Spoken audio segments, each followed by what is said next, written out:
ایک شاگرد استاد کی بات غور سے سن رہا تھا۔ استاد نے پوچھا کہ اگر میں تمہیں ایک سیب اور ایک سیب اور ایک سیب دوں تو تمہارے پاس کتنے سیب ہو جائیں گے؟ شاگرد نے بغیر کسی تعامل کے جواب دیا، 4۔ استاد کو لگا کہ شاید شاگرد صحیح سے سوال سمجھ نہیں پایا۔ استاد نے اطمینان سے دوبارہ پوچھا، دیکھو اگر میں تمہیں ایک سیب اور ایک سیب اور ایک سیب دوں تو تمہارے پاس کل کتنے سیب ہو جائیں گے؟ شاگرد سوچنے لگا اور کچھ دیر سوچنے کے بعد بولا، 4۔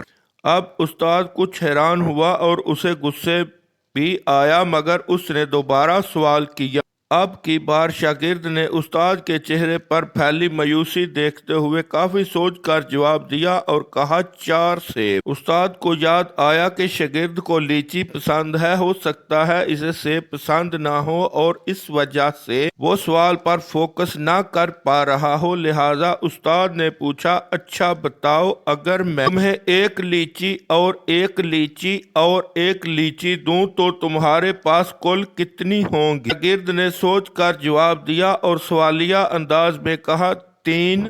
بالکل ٹھیک، استاد نے خوش ہو کر کہا اور پھر پوچھا کہ بتاؤ کہ اگر میں تمہیں ایک سیب اور ایک سیب اور ایک سیب دوں تو تمہارے پاس کل کتنے سیب ہوں گے؟ 4۔ شاگرد نے جواب دیا۔ اب استاد کو بہت غصہ آیا اور اس نے پہلے تو شاگرد کو ڈانٹا، پھر غصے میں پوچھا، کیسے ہوں گے 4 سیب؟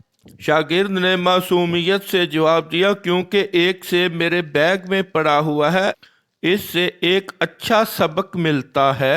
کسی بارے میں اپنی رائے قائم کرنے سے پہلے اس سے ضروری پوچھ لینا چاہیے، ہو سکتا ہے آپ جس نقطہ نظر سے سوچ رہے ہوں وہ اس کے برعکس پہلو سے جواب یا سوچ قائم کیے ہوئے